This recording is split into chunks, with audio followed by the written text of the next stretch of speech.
ළමයි දැන් අපි කතා කරන්නේ ඇල්කීනයක් තියෙනවා. මේ ඇල්කීනයට HBr ආකලනය වුණාම හැදෙන ඵලය මොකක්ද කියන එක සම්බන්ධයෙන් පේපරේදී ප්‍රශ්න කරොත් අපි කොහොමද මේ ප්‍රශ්නේ निराකරණය කරගන්නේ කියලා. ඔයාලට හිතෙන්න පුළුවන් ඒක බොහොම ලේසිනේ. ඒක එච්චර ලොකු අමාරු ප්‍රශ්නයක් නෙවෙයිනේ කියලා.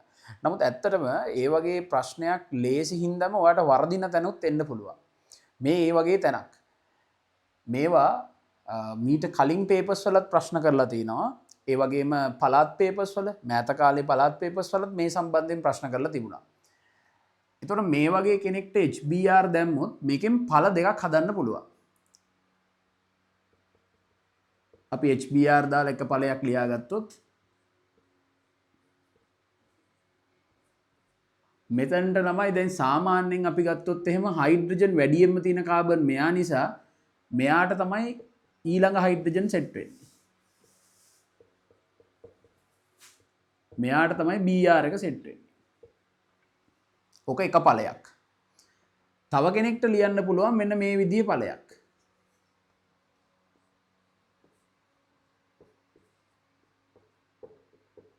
මෙතනට Br එක දාලා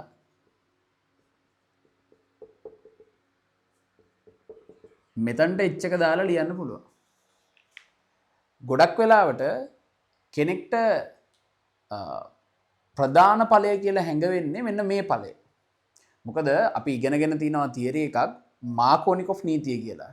ඒ මාකෝනිකොෆ් නීතියට අනුව කාබන් මේ ද්විත්ව බන්ධනයෙන් දැනටමත් වැඩියෙන්ම හයිඩ්‍රජන් තියෙන කාබන්ට තමයි තවදුරටත් හයිඩ්‍රජන් සෙට් වෙන්නේ. දැනටමත් වැඩියෙන්ම හයිඩ්‍රජන් තියෙන කාබන්ට තමයි HBr ගේ හයිඩ්‍රජන් තවදුරටත් සම්බන්ධ වෙන්නේ. එතකොට Br එක අනිත් කාබන්ට සම්බන්ධ වෙනවා. දැන් ඔය කියන සිද්ධාන්තයට අනුව මෙන්න මේ ඵලය තමයි ප්‍රධාන ඵලය කියලා කෙනෙක්ට හැඟවෙන්නේ. මේක තමයි ප්‍රධාන ඵලයේ විදියට කෙනෙක්ට හැඟවෙන්නේ.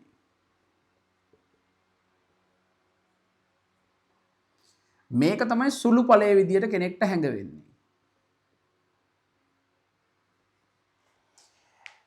ඒ වුණාට ළමයි මතක තියාගන්න ඒ ඔයා තර්ක කරපු විදිය වැරදි.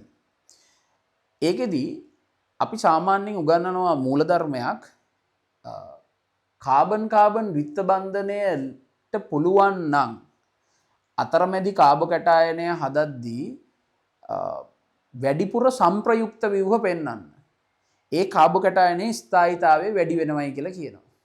එතකොට දැන් මේ ප්‍රධාන ඵලය කියලා තියෙන එක වැරදි. මේක සුළු ඵලය කියලා තියෙන එක වැරදි. ඇත්තටම මෙයා තමයි ළමයි සුළු ඵලය වෙන්නේ. මෙයා තමයි ප්‍රධාන ඵලය වෙන්නේ. එතකොට දැන් බලන්න ඔයා දන්නවා කියලා හිතන් හිටියට දන්නේ නැති වෙනස් කොටසක් මේකේ තියෙනවා. අපි බලමු කොහොමද ඒක එහෙම වෙන්නේ කියලා. එතකොට ඇත්තටම මෙයා සුළු ඵලය, මෙයා තමයි ප්‍රධාන ඵලය. ඔයා බලන්න මේ Br එක සම්බන්ධ වෙන්න කලින් H එක සම්බන්ධ වුණාට පස්සේ මෙතන හැදෙනවා කාබ කැටායනයක්. මම මේක පොඩ්ඩක් මකන්නම්. මෙතන හැදෙනවා කාබ කැටායනය.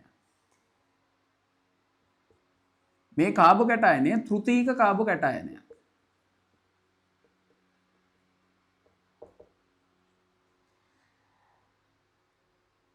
මෙතන හැදෙන කාබ කැටායනය ද්විතීක කාබ කැටායනය.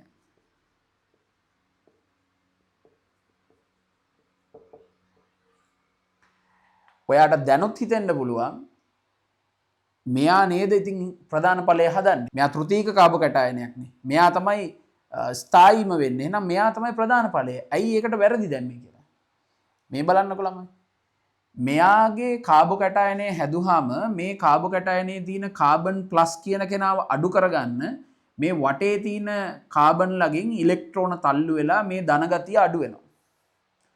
ඒක හරි. ඒක හොඳයි. නමුත් මේ ද්විතීක කාබ කැටායනය වෙනස් විදිහේ ද්විතීක කාබ කැටායනයක්.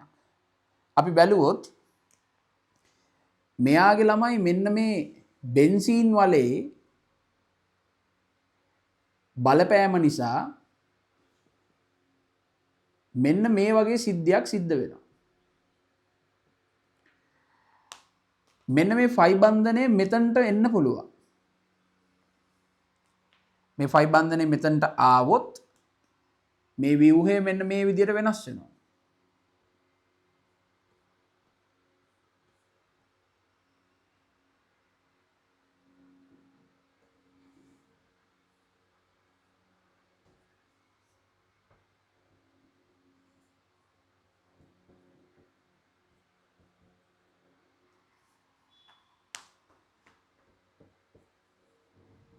දැන් බලන්න මේ කාබන් ද්විතීක කාබ කැටායනයක් වුණාට එයාගේ තියෙච්ච ධන ආරෝපණය සම්පූර්ණ මෙතනින් අයින් වුණා.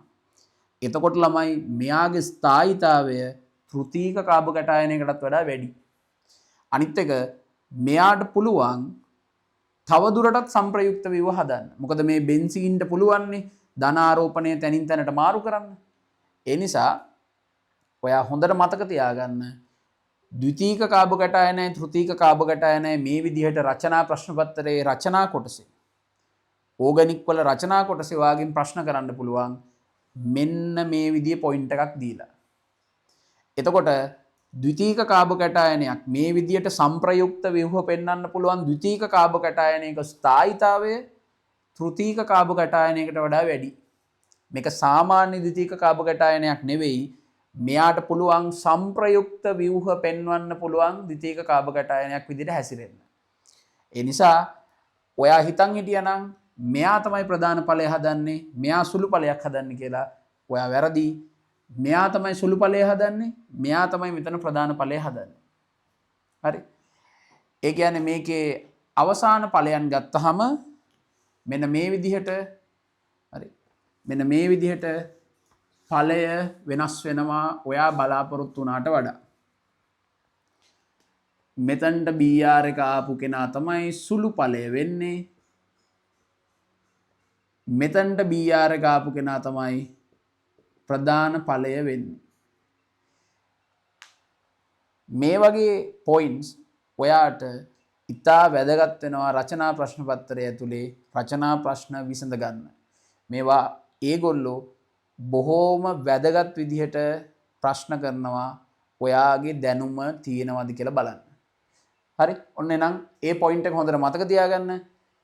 මේ වගේ ඇල්කීන වලට HBr ආකලනය වෙනකොට මාකෝනිකොෆ් නීතියට අනුව සාමාන්‍යයෙන් ප්‍රධාන ඵලය හදන කෙනා තෘතීක කාබ කැටායනය වුණාට ද්විතීක කාබ කැටායනයට වඩා ප්‍රධාන ඵලය එයා කියලා අපි ඉගෙන ගත්තට ඒ ද්විතීක කාබ කැටායනයට සම්ප්‍රයුක්ත ව්‍යුහ හදන්න පුළුවන් නම් එයාගේ ස්ථායීතාවය තෘතීක කාබ කැටායනයේ හදන ඵලයට වඩා වැඩි. ඒ නිසා ප්‍රධාන ඵලය වෙන්නේ ද්විතීක කාබ කැටායනයේ හදන කෙනා. හරි.